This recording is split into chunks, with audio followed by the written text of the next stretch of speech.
What's going on? It's been a while since I did a video.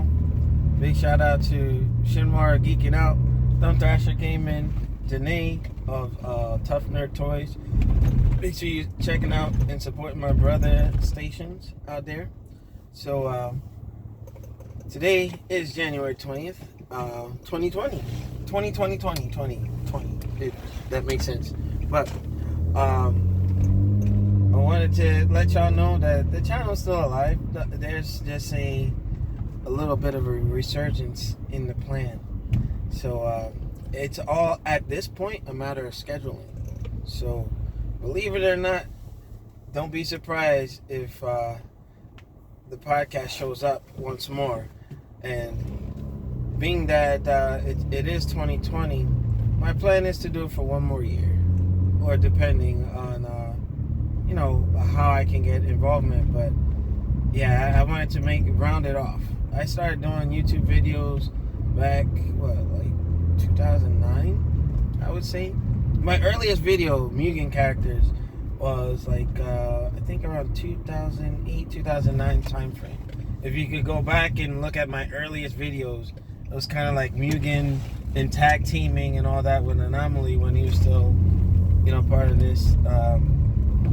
I wouldn't even say empire, but we did some good things, But with that being said, I wanted to do a video because, like I said, it's like a little to let y'all know, a resurgence is coming, and just watching a lot of the, how people are covering gaming news, because, some of the folks that did step up, like I know the Stone Fox Media hasn't put out a video in over a year, and I used to watch him religiously.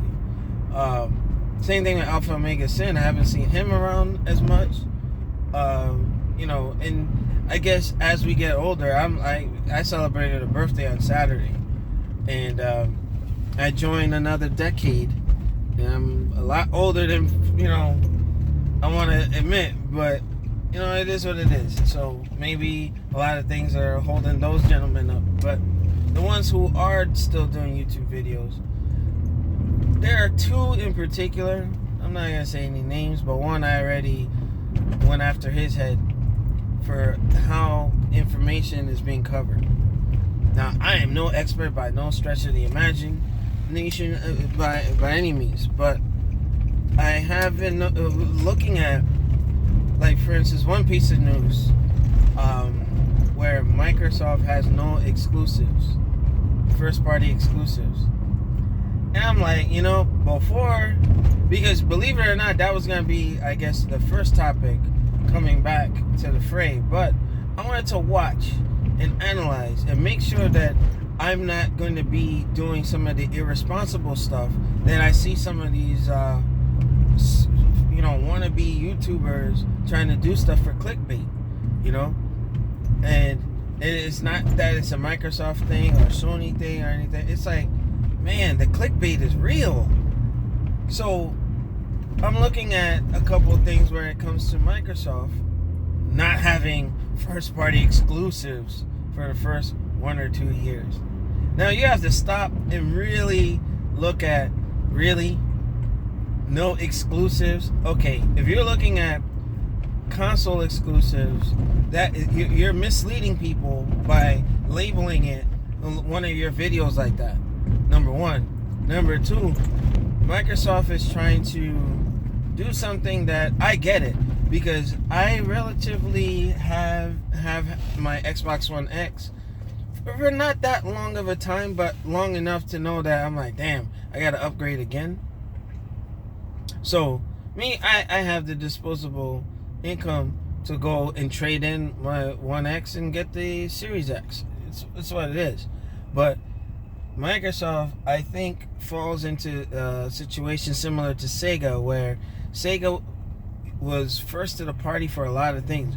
What many people don't know, with even the Sega Genesis and that cartridge add-on, and that was kind of like the first online play setup. Matter of fact, I'm gonna set that up for the podcast.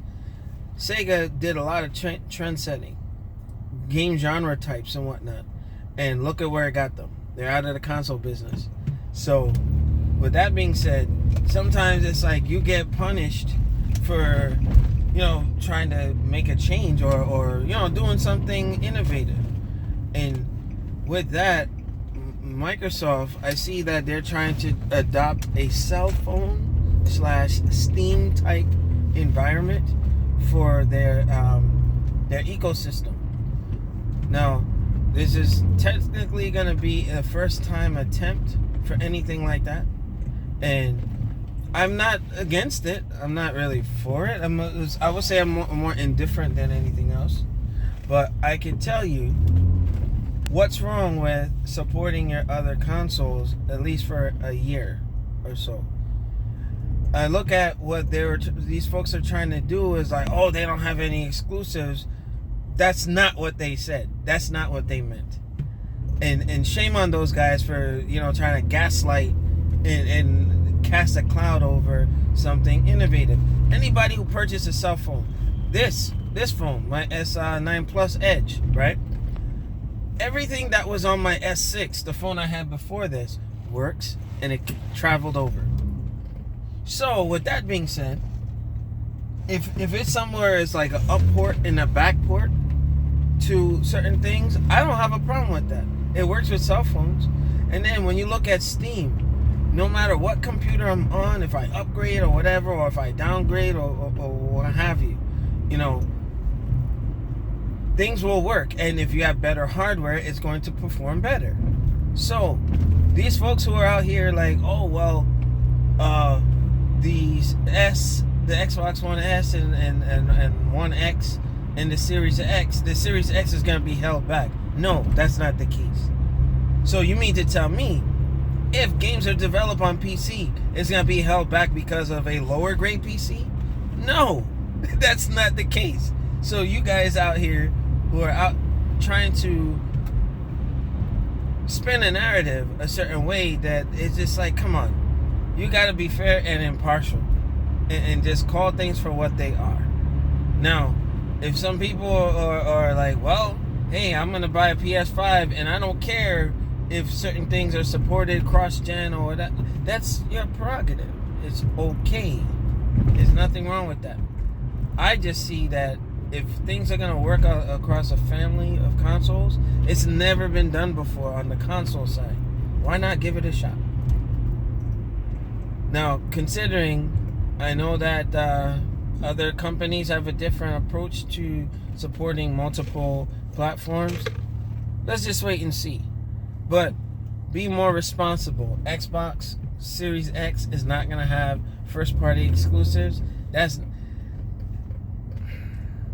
If you're talking about console-specific games, then the title will be more accurate. But yeah, when people who are very impressionable, especially on Nintendo and Sony side of the house, is like, oh, but look, Microsoft doesn't have XYZ in the third.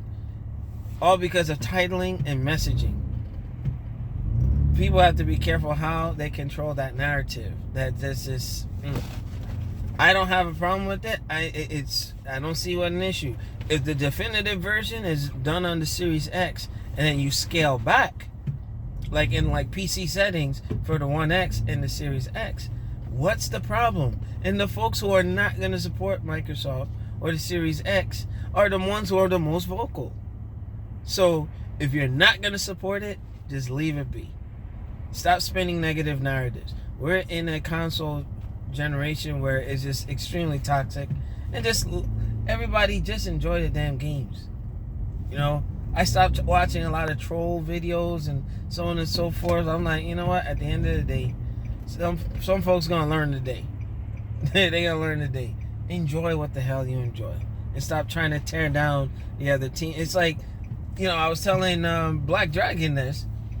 He mentioned that he doesn't follow sports like that. So I was just telling him about the Boston Red Sox and the Yankees and how the fans. I remember one year, one dude, he got lumped up like he was in Metro City, Final Fight. They beat the crap out of him, all because he likes what he likes. Yeah, granted, he shouldn't have went up in there stirring up, a problem, but you know, just because he wore a jersey from the opposing team, they rung his bell like that. Like, come on.